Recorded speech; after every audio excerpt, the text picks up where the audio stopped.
Hello, everyone. Welcome to the Tech for Tech's pre-show. So this is the show we have before the main show, just, well, to take up an extra 10 minutes, really, and just to see how everyone is.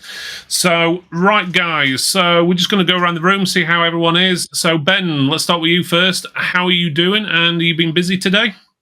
Evening, Phil. Yeah, I'm doing well, thanks. Yeah, I've been pretty busy today. Had a decent-sized trade order to sort out this morning, so I've got Steve who comes in and helps me. He was, helping away this morning, and then I took the afternoon off. I'm not ashamed to say, took the afternoon off, went to a pub for lunch, and yeah, made the most of it. Right, that sounds pretty good as well. You can't complain when you have half of the day off, that's for sure. I must be doing something wrong. I find that I've got too much work. I haven't got the time to have time off. Right, okay, so let's go to you, Dan. So, Daniel, let us know what you've been up to today. You been busy? Mostly quotes, to be honest. Xbox fix earlier. Been past a nice mobile phone smash for a friend. Fix that. So, okay, then. Absolutely hate fixing mobile phones, but a friend's not to do it, so. Yeah, I absolutely hate mobile phones as well. I always pass them on to the local store down the road. It's like, no, those guys can do it. So that's pretty good. I'm just going to adjust my camera because it looks like I'm losing the bottom half of my face here. So just excuse me for a second if I just disappear. Yeah, no, mobile phones. And I'm ready again. There we go. That's better. That's a problem with face tracking. It sometimes gets lost a little bit. Right. Okay. So, what have you finding it busier than normal at the moment, or is it quieter over the last week or two with everything going off globally? I would say it's been a lot busier since the start of March. It's just absolutely really kicked off, and then it just sort of petered off. Like today, it's just sort of petered off again. I've caught back up, so hence why I sort of took a half day today, because it's been sort of really long mad hours this last week and a half, 2 weeks. But yeah, it's good. It's very steady at the moment. Very nice. Yeah, I'm a bit the other way. It's being quiet, and it's only just starting to pick up now. So first couple of weeks, I'll put nothing but quotes up, but not got anything back. And then today, I've got Xboxes, mobile phones. So it's starting to pick up. Yeah, I think it's been a bit up and down with us. I think last week we were really busy in the store, and the call out wasn't as bad. And then this week the call out's been absolutely crazy, and the store's been a bit quieter. So who knows? So it goes a bit here and there. Right, guys, for everyone who's watching, if you would like to comment and put in, obviously, the chat box below and just type in that if you can see us, who you are, where you're viewing from, and we'll give you a shout out. And obviously, it lets us know that, obviously, you can actually hear us. So the main show starts in about 4 minutes. We're just having a quick natter at the moment. Right, let's have a look at some of the non-tech-related news, or tech-related news, depending on the way you want to look at it. Are you guys into Star Wars or Star Trek? I never have the time. No. I've never really got into it, I'm afraid. Why do I always have rubbish guests on the show? No, I don't know. But yeah, there's been trailers out for the new Star Trek series, New Worlds, I think it's called, and also the new Star Wars Obi-Wan Kenobi series. So if you're into that sort of thing, have a look online. Obviously, after the show, not now. We don't want you logging out in the middle of the show. Have a look at that, but they look pretty good, to be honest with you. But how can you guys be into tech and not in like Star Wars or Star Trek? It's generally a requirement of most people in technology that are like one or the other, or if not both. I generally find myself just not even watching telly, to be honest. I'd rather sit and play a game rather than sit in front of a TV. I'm kind of quite the same. I listen to tons of music. Like when I'm working, I listen to music all day, but I don't watch a lot of TV. And despite working in IT, I don't own an Alexa or Amazon Echo or anything silly like that.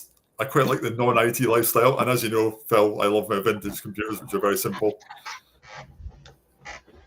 Okay, so that's pretty good. Let me just put this link in chat. Facebook user, thank you for commenting, and they do like.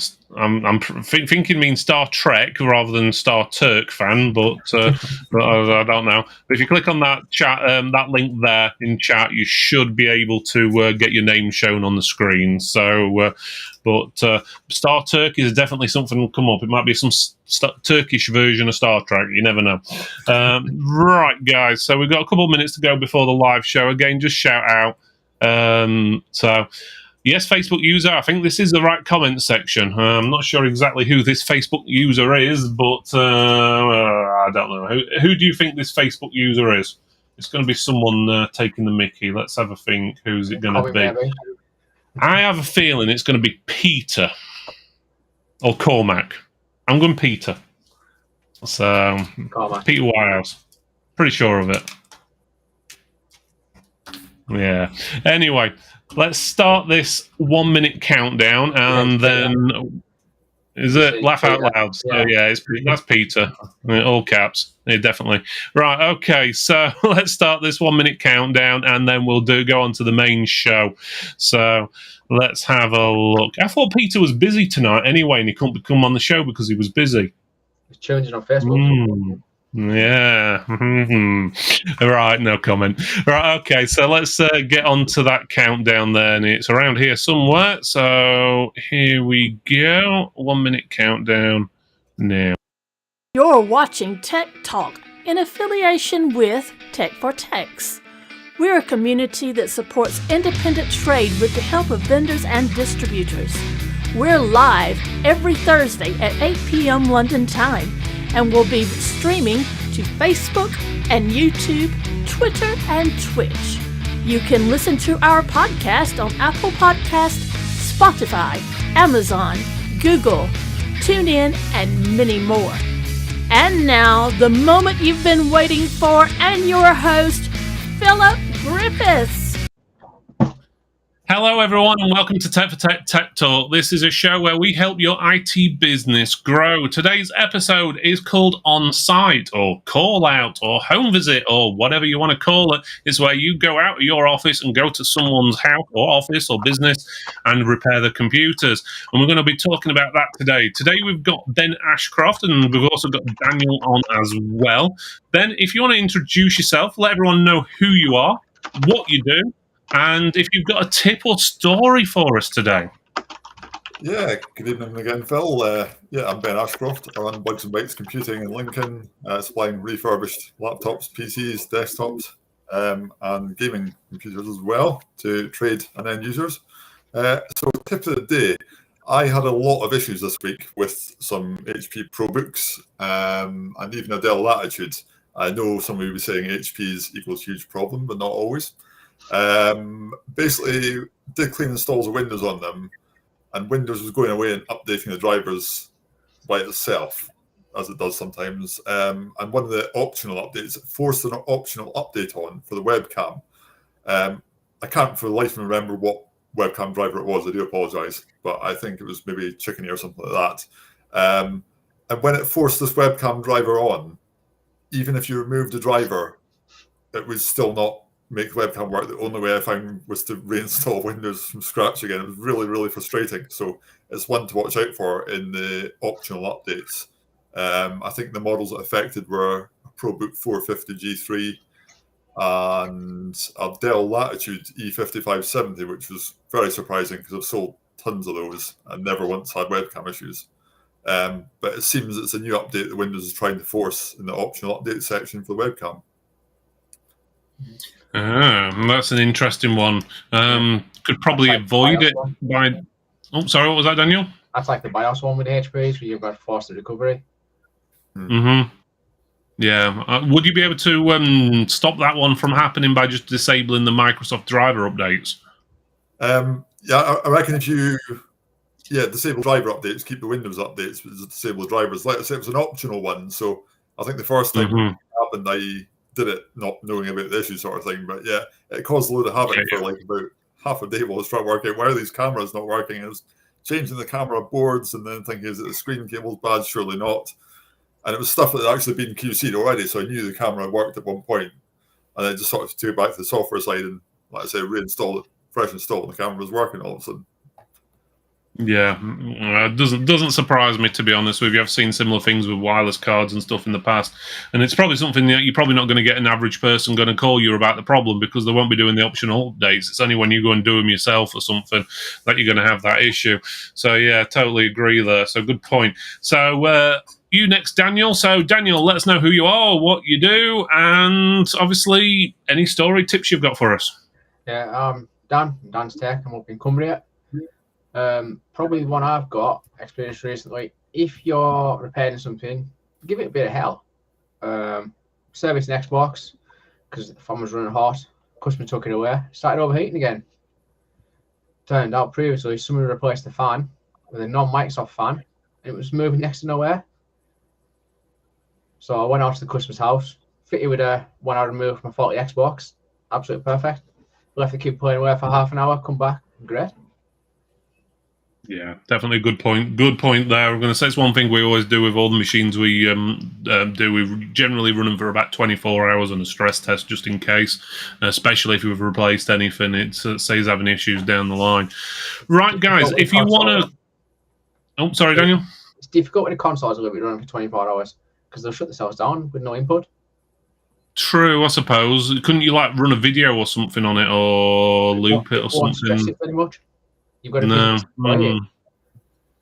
That's exactly why we pass our console repairs down to the shop down the road, like we do with our phone repairs and stuff like that. We tend to stick with just Windows-based laptops, PCs, to be honest. But yeah, so I don't know. I know when I used to work for Sony, we used to have like this in the days of the PS2, where we used to have like a soap test, what used to stress everything, a bit like you get Eurosoft PC check sort of on a PC. It did the same for the PlayStation, so it used to stress them really hard, and they'd leave them on for I can't remember how long it was now. I think it was it 2 hours? I think it was 2 hours. They've stressed everything for about 2 hours, just to make sure. But again, there might not be anything out to do that to an independent. I'm not sure. But anyway, right. So if anyone has got anything they want to comment, make sure you say it in the comment section. If you want to click on that link, which I've already put in about, obviously, the chat.restream.io/FB, it allows your name to be seen in chat. I'll post it up again as well. And yes, we were right. It was Peter Whitehouse saying that he's basically saying how he is basically busy, but I try and tune in when I can. So he would love to do this show. And hello from Ireland. So I'm guessing Mr. Ireland is going to be Cormac. I'm guessing that's the sort of thing he'd say. So click that link, Cormac, if you can. It'll let your name be seen. Sometimes Facebook refreshes the actual rights and so forth. So I've put it in the link, so you should be fine. Right, on to my tip of the day. It's not really a tip of the day. It's sorry to bring it up again, but it's Norton or Bullguard or Norton Bullguard or Norton LifeLock or whatever you want to call it. It's them again. So basically, if you've been hiding under a rock for a while, you may not know that Norton bought out Bullguard last year, and around a month ago it announced that Bullguard name will be no more, and all current users would port it over to Norton LifeLock or whatever it's called. Today I've been seeing the prices pop up for Norton appear on distribution websites. I won't name the distributors, but it's pretty similar on a lot of them, where I've been seeing the price for the Norton Standard, this is for one user or one device, is 10 quid. It doesn't sound too bad. Norton 360 Deluxe, which is 5 users, £24. This is including VAT. Now, the catch I have with that is these are electronic licenses, so it's just the license that get emailed over and so forth. I can go into PC World and buy the Norton Standard 1 device for £9.99 in a retail box. I can go and buy Norton 360 Deluxe, 5 devices, not for £24 as it's on distribution, but for £16.99. That's PC World's standard price, apparently. So, and Amazon prices are very similar as well. So I know, obviously, Norton, if you obviously a reseller through them, you'll probably get a knockoff, not a knockoff, but basically a revenue, basically, if someone renews online for the next 2 years or 3 years or whatever it is. But still, shouldn't it be cheaper at distribution? Especially if they're wanting to win, obviously, vendors over or resellers over, because pricing it more expensive than we can get at PC World, how are we going to resell that to a customer, especially if you've got PC World right next door? They're just going to go next door. If I can go to PC World and buy it cheaper and sell it to the customer and make more money on it, then I can buy it from the distributor who I have to get it shipped to him halfway across the country, then it just doesn't add up. So, sorry, Norton or Bullguard, it just doesn't seem to add up at the moment. So, if they want to contact me and tell me why, feel free. The offer's still open for them to have them on a show. And I've not heard back from them regarding that, by the way. Right, okay, before we go any further, otherwise I'll get told off, I've got to run this. Windows 11, powerful, productive, and profitable for resellers. Windows 11 was built with usability, efficiency, and security in mind, reimagining the way a PC should work. Windows 11 has been beautifully simplified with a streamlined UI. It's simple to upgrade. VIP is your destination for genuine Windows 11. Contact your VIP account manager for the latest pricing and bundle deals. Rightio. So if you didn't gather, Microsoft VIP are today's sponsor. And regarding Microsoft VIP, we do have some very interesting shows coming up over the next month or so. Just to let you know now, we've got Cougar on next week. So that's Cougar Gaming, or the do cases, power supplies, and so forth. We've got AeroCool on the week after. The week after that, we've got ALM, showing you how basically you can recycle hard drives and get money for it as well. After that, we have got Microsoft and VIP on the show as well. And we've got another show with Microsoft and VIP a few weeks after that. So we're going to have double bill from Microsoft. So it will be an interesting time. So I know if there's a lot of you out there have lots of questions for Microsoft, well, this is going to be the chance you've been waiting for. You can ask away. See how many difficult ones you can send them over. Right. Okay. So let's start the main topic then. So today's topic, as we said, is on-site or call-out or whatever you want to call it, where you go to someone's house, repair their computer or laptop or whatever the device may be. And we're going to talk about that from the start to the end. So let's start off at the beginning of the topic. So let's start with how you book a call out in. So I'll go to Daniel first, actually. We'll go in a reverse order. So Daniel, how do you actually book a customer in? Do you use a special piece of software, or do you just have a notepad, or what do you do? How do you book them into your calendar, or what do you use? So I use my gadget repairs. So I have it synchronized with my Google Calendar. So I generally allow half an hour travel each way and a minimum of an hour on customer site. It's not too bad. If you put the address in on my gadget repairs and pair it with Google, if you use like a Google app on your phone, it can actually send you straight there. So easy. Like a Google Auto app or something like that. Just streamlines it, makes it nice and easy. Yeah, that sounds pretty good, to be honest with you. What about you, Ben? Do you use anything special, or are you a bit more old tech? I'm well, a bit like my Amigas, Phil. I'm just quite old tech. Customer will phone me. I don't have any website booking inform. It's literally just all through phone calls. And I write it up on the whiteboard. Because I work from home and I'm doing hardware repairs generally every other time apart when I'm doing call-outs. I just chuck it on the whiteboard and I try and group all my call-outs together, or around about same sort of time, like in the morning or the afternoon, but not spread out. Okay, so that's pretty good. So you just have a big, massive whiteboard in your room then? Do you just draw right on and then cross it out when you don't want it and then start fresh next week? Yeah, pretty much. I mean, I have to say, although I do call-outs, I'm quite selective what call-outs I'll actually take. Software, generally speaking, I'll ask folk just to bring it in, because those who do software will probably clarify, or perhaps there's people out there better, more software versed than I am, that can fix stuff over software a lot faster. I've always been more hardware, so software stuff I usually get them to bring it in rather than do call-outs. Hardware stuff I'm quite apt to call out, even if it's just a case of they want an SSD upgrade, and I'll go and pick the machine up and bring it in. I'll charge them a bit extra for the pickup and drop off. It's not a problem. Yeah. Yeah, I'm very much like that. Yeah, if it's a hard drive replace, it's usually much faster. Bring it back, do like sitting over a coffee rather than waiting in a customer's house.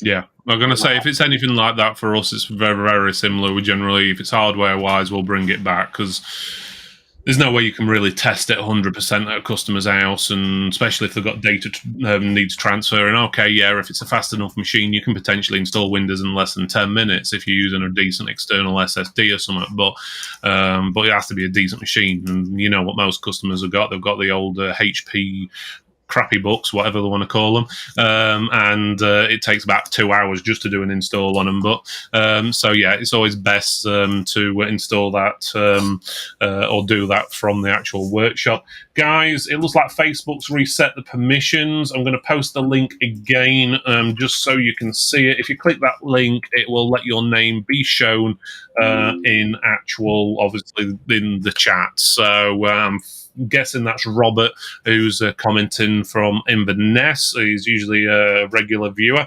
So yeah, for myself, I do a similar thing. I use Google Calendar, so you generally find it's usually easy to access from any device. I can do it on my phone, I can do it in the store, I can do it on a laptop, PC, whatever.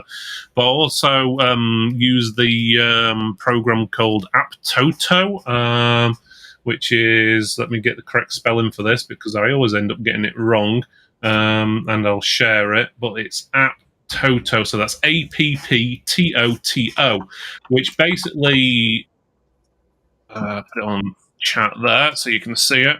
So, which is basically a program that allows you to sync in your Google Calendar, and it will send customers reminders.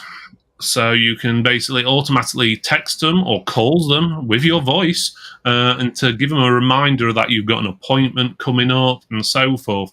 You can even put keywords into it and program it how you want. So, for example, well, we used to do this, but it's not going to happen now with BullGuard going off, but we'd put the keyword BullGuard so we know when we renewed BullGuard in the actual calendar. And then it'll call the customer automatically in a year's time to let them know that the BullGuard was ready for renewal and to give us a call. You can do that with services and lots of other things as well. So if you've got something what you do yearly, you go around yearly just doing a health check or whatever, you can just put health check or something like that in brackets, and then it automatically picks that up and sends them. Yeah, it does cost a little bit, but in all honesty, the amount of money we save from it because we don't get cancellations and stuff like that because of it, because generally a lot of people we used to find before we used the program, we'd get 2 or 3 customers every week, we'd go around to the house and then no one would be there, they forgot the appointment or whatever, or because this is reminding them 2 hours before and the day before the appointment, it lessens the chance of that. So I think it cost us about £30-40 a month, which we're saving money actually because we're not getting those cancellations or missed customers. So it's definitely worth looking into, and you can choose different packages depending on how many calls and texts you need to do a month. So that's what I use basically to book them in. Obviously, we don't use a system online where people can book online because we found a few complications with that. People were booking outside of areas and stuff like that. So we tend to do that over the phone. But we have tried that in the past. There may be more up-to-date things which are better, but I always prefer the personal touch personally. Right, okay, so that's pretty good. How does everyone else do it? And it looks like Cormy uses Synchro to book in. If I remember right, can you tie Synchro in with Google Calendar, Cormy? It's been a while since I've done it through that. I think you can with Repair Shopper. If you can, then you can tie that in with AppToto as well, because it's all using the Google Calendar, if I remember right. Macaulay's saying he's using Microsoft Bookings, or Microsoft Bookings in with our Office 365 license, and it's very sleek, easy to manage customers. Either we can book them in or customer and do it from our website. That sounds pretty good. Can you use it? I'm presuming there's an app for that as well, Macaulay, if you let us know. It's something I'll have a look into. It sounds pretty useful. Right, okay, so let's move on then. Oh, here's Cormy, and we use Calendly, I think that's pronounced, so people can go to our website and book appointments for them to come to us. So yeah, good idea. I can't remember the one what we used to use, but it's probably something similar. Right, let's move on. So once you've got the customer, obviously, and you've got to go to them, how do you get to them? Ben, we'll start with you. How do you get to your customer? Do you walk it? Do you get on a bus? No, I've got two cars. I bought, as you know, Phil, an old vintage '72 Beetle last year as a bit of a project. So long as it's not absolutely peeing it down the rain, I will take the old bug because it's a great advertisement. The amount of customers have told me they've seen that driving around town, and they know it was a Bugs and Bites vehicle. That was actually, strangely enough, how the company got named as well. Bugs coming from Beetles and Bugs, and I love all of them, and Bites for the computing side. So that was the name of why the name stuck. So yeah, I've got that, and if I need to carry more stuff, I've got a 21-year-old Hyundai Coupe that boots cavernous on it, does the job, and if it's a really big pickup, I'll hire a van for the day. Okay, sounds pretty good. Do you like Beatles music as well, by any chance? I actually do like some of it, yes. Okay, right. Quick question for you: how many Beatles are there on the Abbey Road picture? Just the one, I think, the white one. Oh no, sorry. Okay, with the four for the band member, that'd be 5. Yeah, so there's 5. So yeah, there's a lot of people don't realise that there's a picture of a Beatle on the actual just behind the crossing. But yeah, okay. Trick question. He beat me. So yeah. Right. What about yourself, Daniel? How do you get to your jobs? Do you use anything special, or do you go on a push bike, or what? No, I just bought myself a cheap Focus. Cheap Ford Focus, diesel, reliable. You do 1 million miles on them, they don't die. The body goes for the engines. Yeah, pretty good. Diesel, was it, you say? It is, yeah. Yeah, diesel generally do. 50 miles per gallon. Yeah. No, that's pretty good. I used to do used to have them go for the Mondeos, actually. I've had a few of those in the past. The diesels always seem to just keep going and going and going and going, to be honest with you. At the moment, we use a pickup, so Ford Ranger. But there's a reason why we use that more so than a normal car, is that there's a lot of advantages to it, especially if you are VAT registered, which I know a lot of you out there are. Some of you may not be, but there's still advantages to it. You can actually claim the VAT back on it because it's a commercial vehicle of a certain percentage. So if you're using it for 80% work, you can claim 80% of the VAT back. But, for example, in a car, a lot of people go, oh, you can do that in a car. Not always necessarily, because if you use that at all for personal use, you cannot claim the VAT back. And on top of that, a lot of people go, oh, yeah, but all I do is use it for work. You're still not allowed to drive from your house to your place of business. That is classed as a personal trip. So you won't be able to claim the VAT back. So we tend to use a pickup. And another thing, really good thing about the pickups, but well, most of them anyway, they will fit in most situations. So if you want to go to a wedding or a funeral or go to work, then they fit in. So there's plenty of 4x4s at weddings and funerals, plenty of Land Rovers there usually, and so forth. So generally it tends to fit in, and obviously you can use it for personal and business. Obviously there are a lot of things, double check, because not all pickups are covered. Some, for example, the Ford Ranger Raptor, which is a really top end one because of the way the springs are set up on it. It's not actually classed as a commercial vehicle, so you do have to double check which vehicle you are getting. But most vans, most pickups usually allow you to do that, so it lets you claim your VAT back, which is pretty good. It makes things a little bit easier and saves you a bit of money, actually. But yeah, using something like Daniel is obviously brilliant idea. They last forever, the diesel engines in Fords. I don't know what they do to them, but they just keep on going. I think a lot of times they're probably the same engines they use in a lot of the transit vans and stuff like that as well. And Ben, obviously, he's using his Bug. So it's always good to have something what makes you stand out. Right, so what do you carry in your vehicles then? Other than yourself, obviously. Let's start with Ben. Oh, that's a good question. Usually just stuff like toolkits. iFixit toolkit goes everywhere with me. USB sticks, a selection of. Possibly PC check if it might be a short job. That sort of thing, yeah. Do you have any more, do you carry any parts or anything like that? Common parts you might come across or anything? Not generally, no, because like I said earlier, if it's a hardware fix, I'll generally take it back, sort of thing. It's just carry Windows, USB, that sort of stuff. The sort of stuff you might need to do reinstall there, and then external hard drive or enclosure, rather SSD, that sort of thing for data backup recovery. Okay, that sounds pretty good. What about you, Daniel? You can actually see my bag behind me, sitting to the black and orange. Yeah. So I was on site today, so I just had my spare parts. I was fixing Xbox, so I took a spare fan. It was overheating. Small toolkit, spare fan, some thermal paste, nice and easy. So I'll generally look at what I'm going to do, and if it's something easy like a fan, a stick of RAM, I'll just chuck it in my backpack. Super easy. It's nice and light, nice and small. Yeah, that's pretty good. I do a similar thing. I use a flight case, actually. So a bit like what you obviously, hence pilot's flight case, use. Not one on wheels, one I can carry. But basically, I can fit a laptop in there and all sorts. Generally, I've got all my tools in there.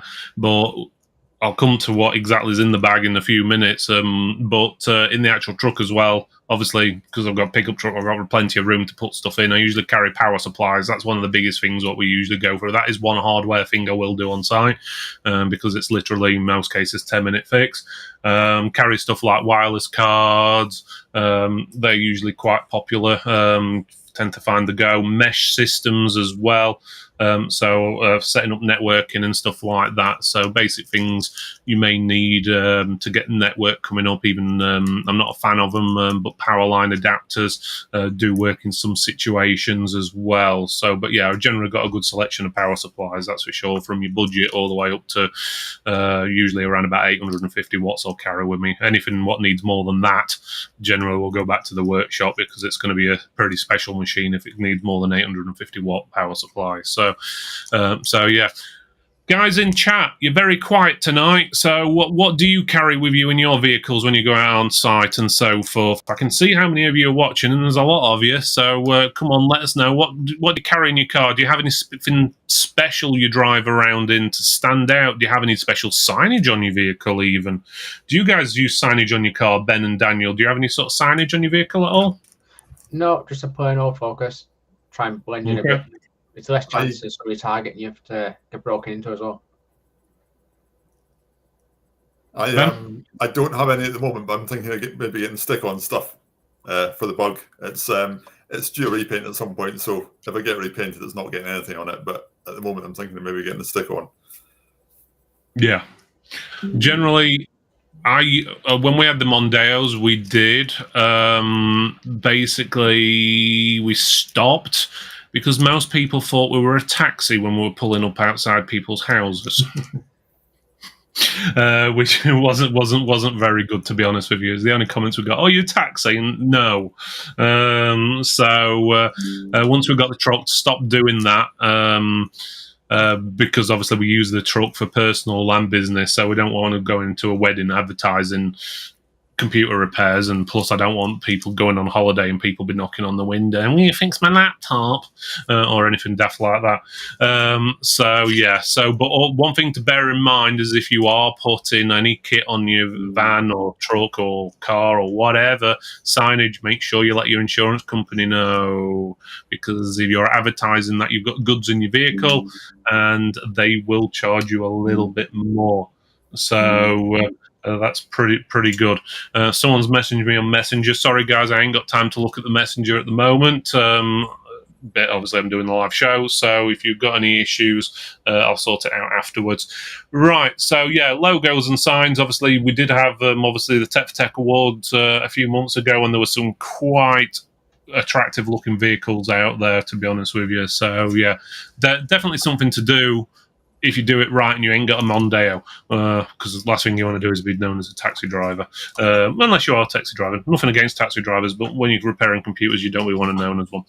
Right, okay, let's move on. So let's have a look. So Robert's saying he's got logos and signs all over his vans, great adverts. Yeah, it's sort of free advertising, really, once you've got it done, isn't it? I suppose you've got the initial outlay, but it's there for the life of the vehicle, or as long as you keep it.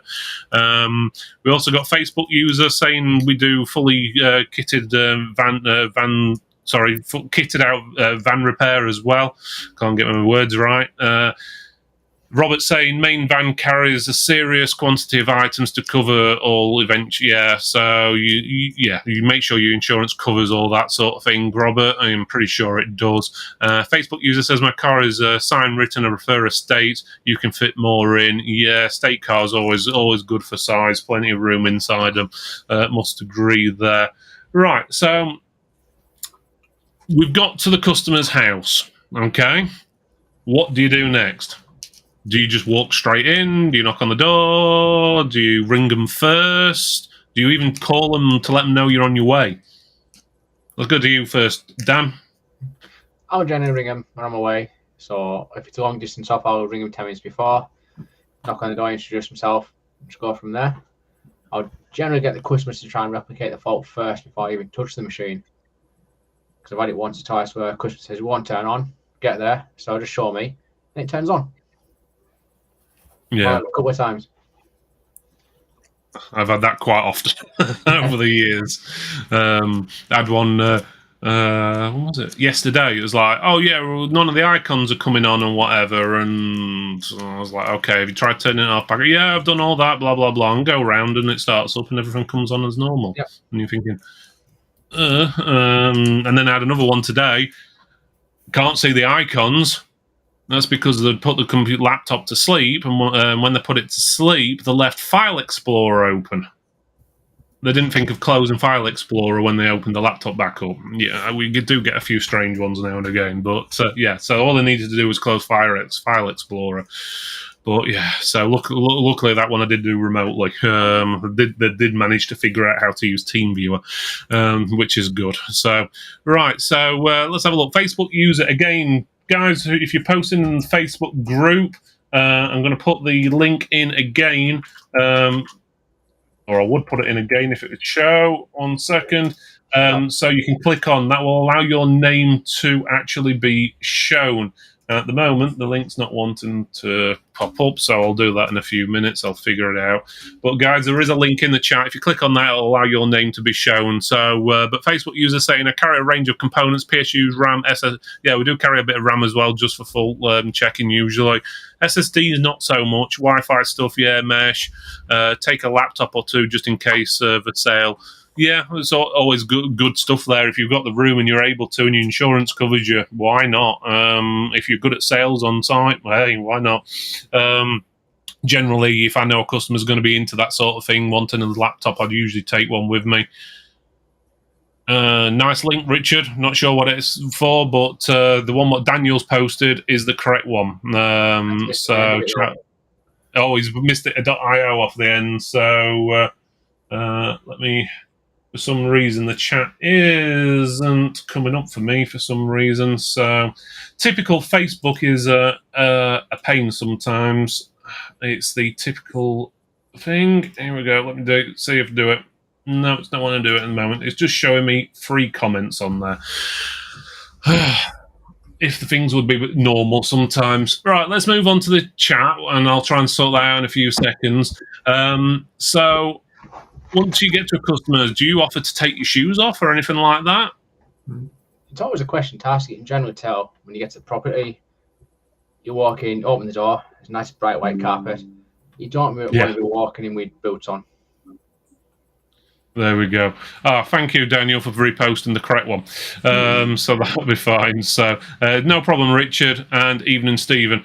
I always find it good to offer to take your shoes off. You do get some customers, though, can be a little bit funny. Sometimes when you ask, can you take your shoes off or whatever, there's like, oh, you don't have to take your shoes off. And I always say something like, well, I was at a farm earlier on today, so it's probably good to, just in case, or something like that. Last thing you want to be doing is paying for a cleaning bill to get the whatever you've trod in off the floor. And it looks like my camera's riding up again. Camera down. Yeah. Let me just sort that out. Technical issues. There we go. That's better. Right, okay, you can see me now. Not that that's probably a good thing, but you can see me. Right, let's go on to what we're going. So when you're in the customer's house, obviously, you're going to repair their computer. I think we've all said we've got a bunch of USB pens. What do you have on your bunch of USB pens? Let's go to you first, Dan. So I've got one. It's a 256. It's partitioned out with easy to boot. I don't know if anybody's seen that. So it boots like a PXE server. Just plug it in, boot off the USB, and just gives you a list of all sorts of different operating systems. So you can go Linux, Windows, Mac, or because it's partitioned off, I can have driver files on the other half of it or software. So if it's something simple like a Wi-Fi card's crapped out, install the driver, away you go. Yeah, and that sounds pretty good. We've got a Zalman external driver SSD in it, which is similar to that. You can choose on the screen on what actually you want to boot off. So if you want Windows 10, you just choose Windows 10 and so forth. So that's pretty good. Let me guess, you've got one there. I'm just looking for it. I've got a massive tub full of USBs. Yeah, I think we've all got those. Do you carry anything special, Ben? Oh, there you go. So my memory 256 makes that so much easier. Yeah, that will make things easier. That will. So yeah, sorry, Ben. Go ahead. Yeah, the old USB selection. Yeah, so I normally carry the PC unlocker if it's a password removal job. Windows 10, Windows 11, PC check, and zero data if it's like going to the company to sort of wipe drives down for them. Yeah, that's pretty good. I don't tend to carry Euro stuff with me on site. We use it in the shop, mainly keep it there because we've only got the one license anyway. So if I've taken it to job, we can't use it in the store and so forth. But generally, if it's going to need usually Euro stuff, I will generally take it back, especially if it's going to need a secure wipe or something like that. Let's have a look what chat's saying. Richard's saying he uses TechBench. Is that the Malware Bytes one? Different Windows installers, HD clone. Stephen's saying I carry lots of components, a few laptops, lots of tools for virtually every job, laptop, USB sticks with Windows 10, 11, Linux, however you want to pronounce it, various utilities, MS Office, and so forth. List goes on, yeah. So Richard was agreeing, yeah, Malware Bytes. So that's definitely one I use as well. I use the Malware Bytes, TechBench, brilliant tool, ideal for doing quick stuff. You can do quick scans, hardware, software scans. Okay, the hardware ones are probably not as in-depth as just using something like PC check, but it's a good baseline.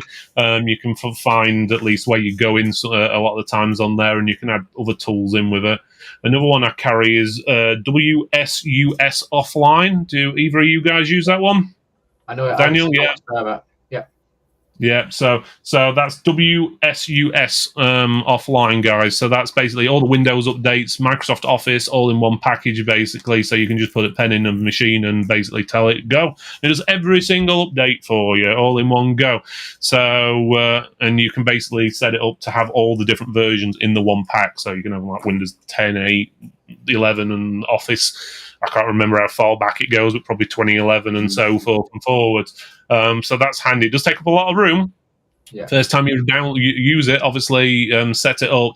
It's got to download all the updates. So for all of them, so it's going to take a long time. And if you've got a slow internet connection, if you've got a gigabit connection, you're probably going to be fine. But if you only got a 5 meg internet connection, expect it to be there for probably a couple of days downloading or something. So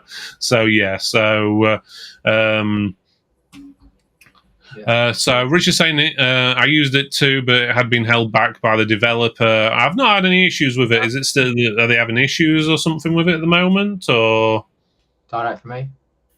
No, we've not had any. But well, I've been using it and it's been updating on my end, so I'm not sure there. Yeah, blower fans come in handy, and my hard drive docking station. Yeah, they're always handy to carry. I do carry those in my truck. When it says a blower fan, obviously to blow dust out of computers and so forth. And presuming he means I've got one called a data vac. It's about £100. I have one in the truck and we have one in the shop. It saves us having a big compressor. Very powerful. It's worth the money. It's a lot better than using these little spray cans, that's for sure, what just blow air everywhere. Obviously, you don't have to refill them or anything like that, so it just plugs in the mains and it's just basically like a big Hoover in reverse is probably the best way of putting it. But they're not that big. They're only probably hard to show you on a camera, probably about that sort of size. So they're not huge or anything like that, and they usually have a lot of different connections on them. So that's pretty good.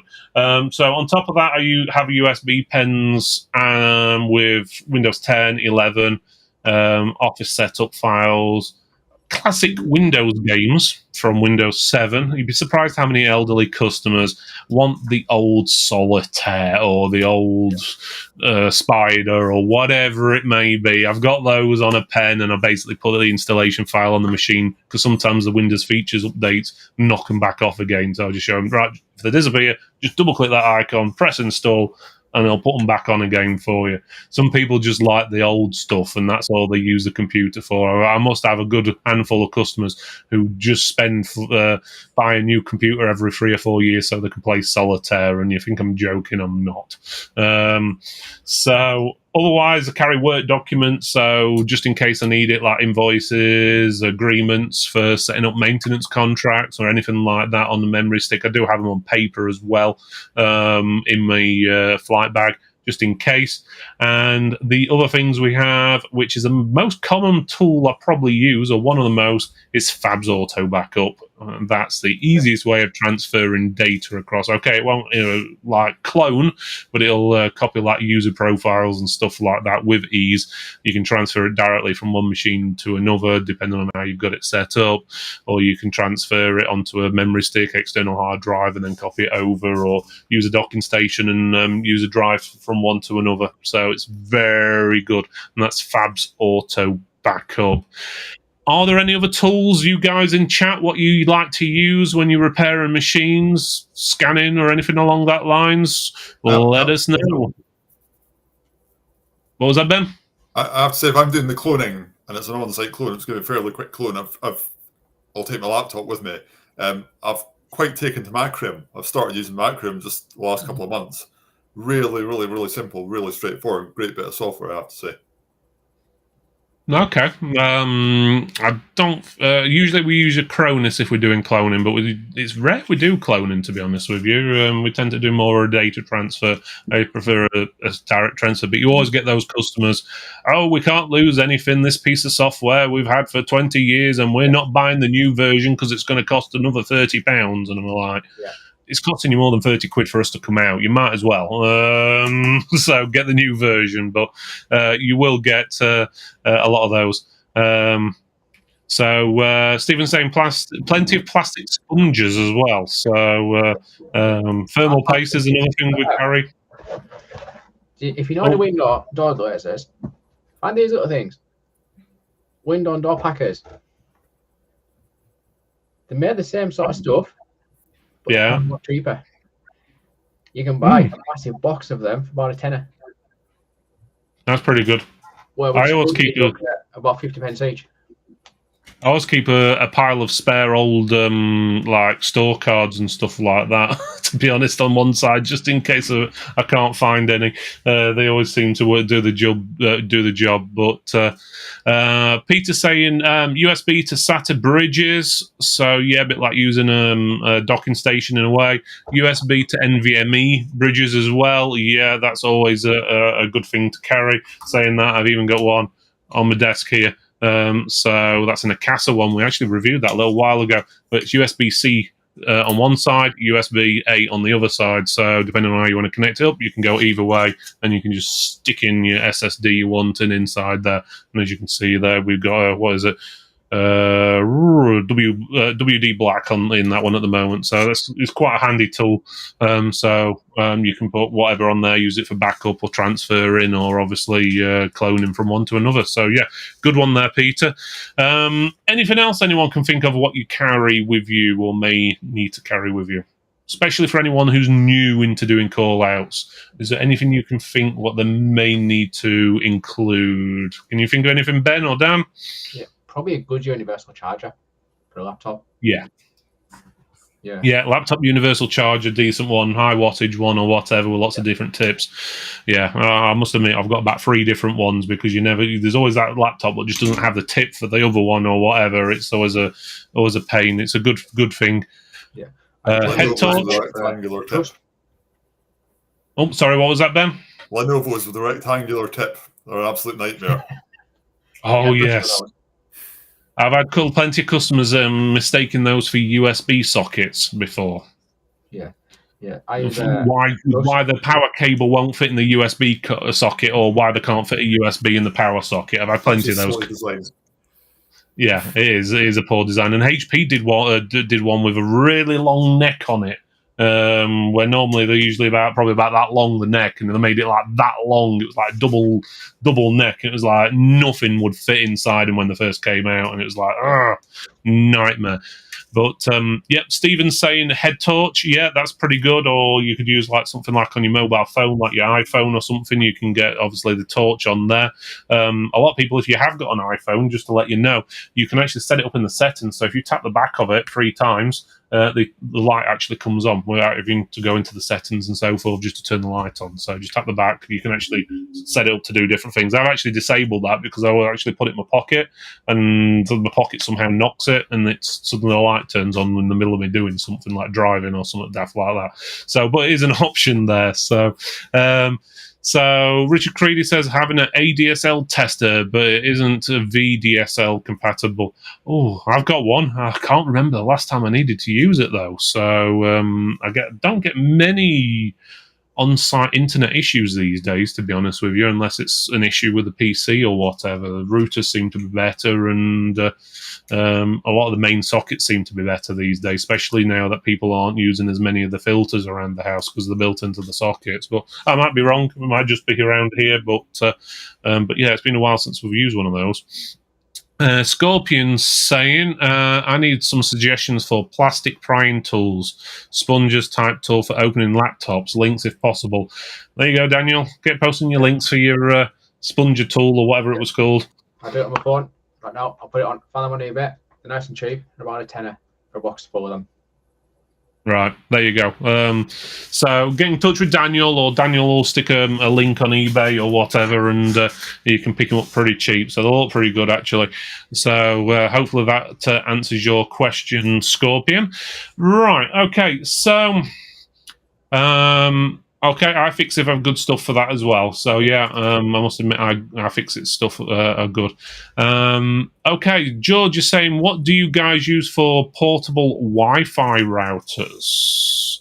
Do you guys carry any portable Wi-Fi routers for customers? I've got a little TP-Link one. There's a little Wi-Fi adapter. Stick a 3 SIM card in. It's unlimited data for like £20 a month. Yeah. That's pretty good. To be honest, I can't recall ever anyone needing one or needing one on site or whatever. If I ever need to connect to someone's computer up to anything, I usually turn the hotspot on my phone just to check it's working and so forth. But obviously they probably do have their advantages. Yeah. So as Stephen says, we do it exactly the same. Right. What do you guys use? How do you accept your payment? Obviously, I'm presuming you accept cash. Yeah. I'm guessing you may not. A lot of people stopped doing it in COVID. So, do you still accept checks? No. No. I've had 1 or 2 bounce, so no more. Okay. We'll do checks, but only for customers we've been to before. And if I'm visiting on site, I won't do them in the shop. So if I'm doing them on site, I know where the person lives. And I always make the joke when I'm doing it. I know where you live, and you've seen the size of my vehicle. I can ram your door down if needs be. But no, that's only a joke. So I wouldn't seriously do that. Well, maybe to 1 or 2 customers, but yeah. So they are pretty. I don't think many people are using them now. They're sort of going out of fashion as cards come in. Do you have a card terminal as well? No, I don't generally carry one. I think they're a bit too costly at the minute, I find. They're a good idea, but it's what they charge for the transaction. Yeah. They can be quite costly. Luckily, we've got the store. So basically, if a customer is wanting to pay by card, we'll basically do it over the phone. Looks like we've lost Ben. Ben's been a bit of a slacker by the looks of it. So, but there we go. But no doubt he'll probably be back in a bit, or he may not be. But yeah. So generally, I call the store up and say, can we do a payment over the phone and do it that way? But I do have a PayPal terminal on the phone just in case for whatever reasons, but it is quite expensive, to be honest with you. I think I had to do one. Yeah. Here's Ben again. Let me let him back in. There we go. But I had to do a PayPal payment. I think it was a few days ago, and I think it was like £60 payment, and they took like £2.50 out of it for fees. Yeah. So it's quite expensive. I hate to do a payment for like £1,000 or something. That'd be like, my God, you'd be having a heart attack after the fees on that thing. So, welcome back, Ben. Oh, okay, I can see you, but we can't hear you. So this brilliant, what was it? He's got a Wsus ROG laptop. What he's got, it never works. I'll tell you. Oh, he's on the Amiga. Yeah, he's probably on the Amiga. Unfortunately, Ben, we can't hear you. There's no sound coming from you at all. So there we go. He's gone again. So there we go. Right, let's try him again. Let's are you there, Ben? No. Try a different web browser. Just in case. Right, let's move on. So Richard's saying he uses, it pretty much takes everything. So cash, check, PayPal, and PayPal here. So George is saying payment online or card. We don't, we don't carry cash in the repair van. Scorpion's going, cheers for the link, Daniel. Let's have a look. We've got Ben back again. Can he speak this time? I hope so. Yeah. Oh, that's a shame. We can hear him now. That's Microsoft Edge this time as well, which is even worse. I've had it before, to be honest with you. A few weeks ago, I kept trying to log in, and my camera just would not work through Chrome at all. Restarted the machine, reset, wouldn't work through Chrome. Opened Edge up, and it worked, which is like, I do apologise, Phil. I'm at a relative's house tonight, and their broadband is a bit rubbish, so I'm now on my hotspot on my phone.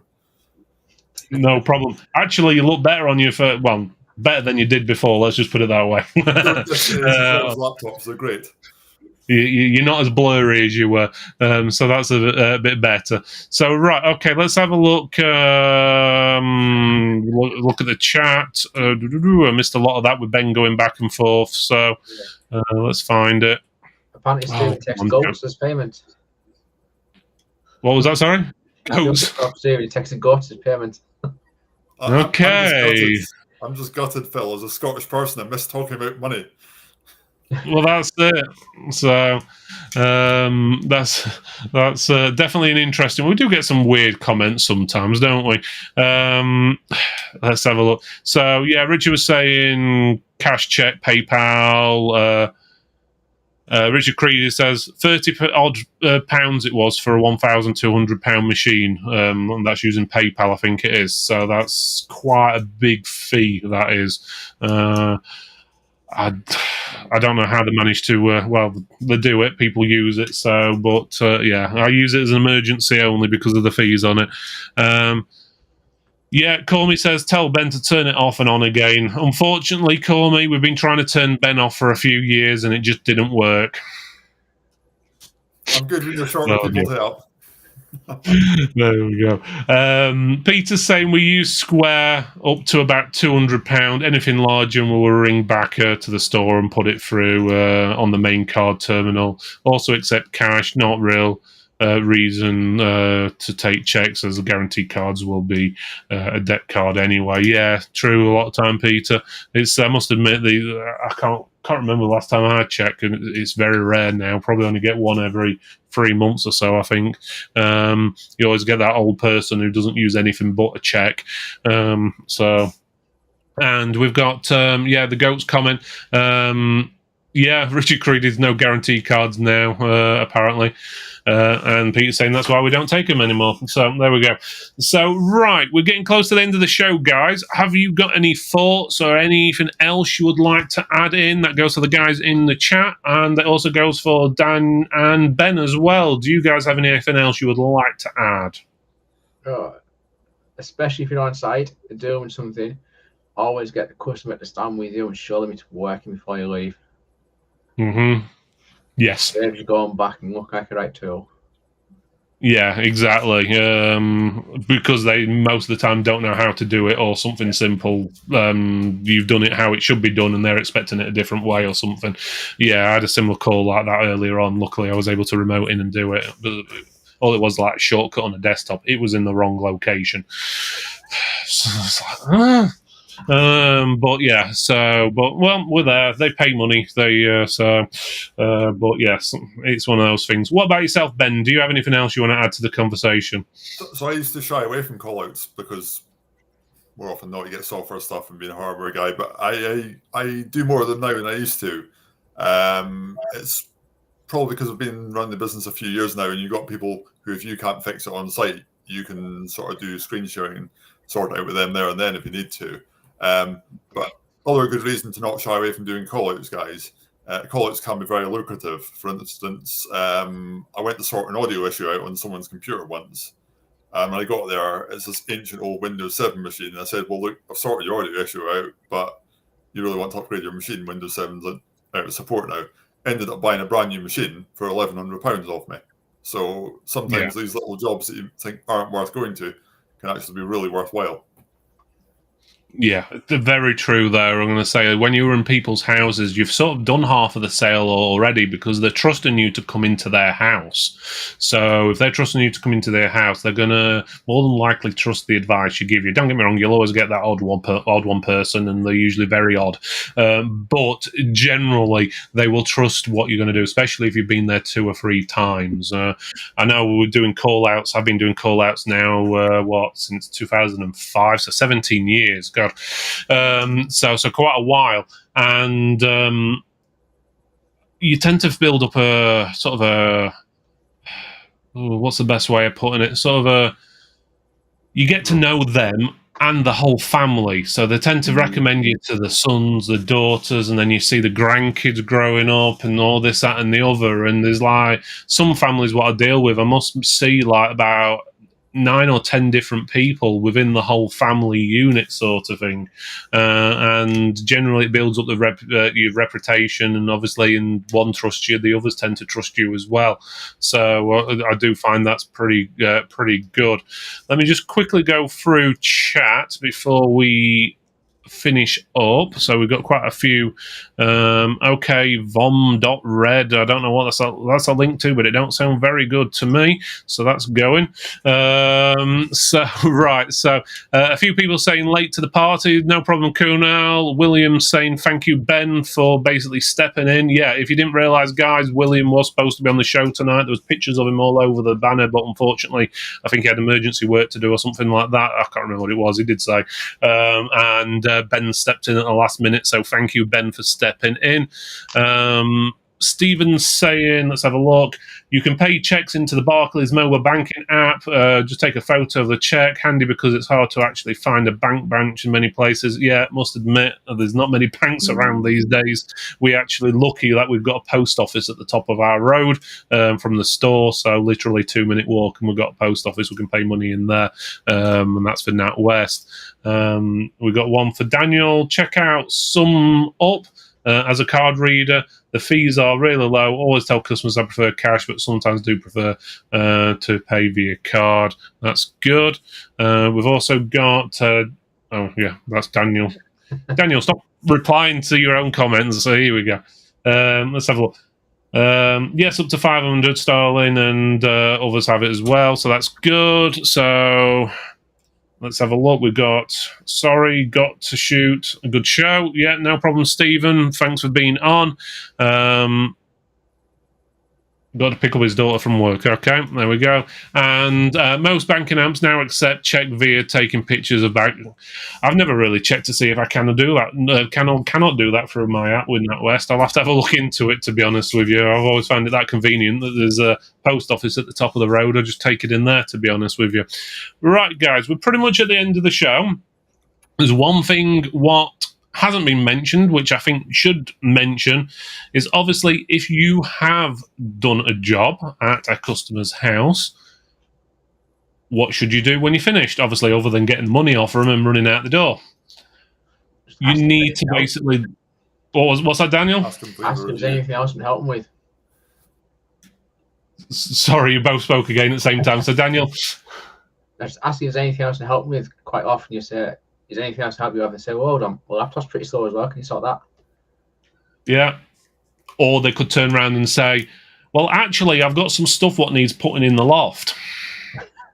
I've had that before. I've had changed light bulbs before, believe it or not, because I'm tall. It's like, you wouldn't mind changing a light bulb for me while you're here? And I was like, there we go. But yeah, so and I did do it. But there we go. But yeah, so obviously that's one thing. Asking for is there anything else I'd like doing or anything else I want looking at? What was you going to say, Ben? Ask them to leave you a review. Yes, leave you a review. So that's a good one. So get them to leave you a review or ask them to leave you a review on Google, Facebook, whatever it may be, Yell, and so forth. If you want to really be cheeky, what we do, we basically open the page for them and then leave that page on their computer screen.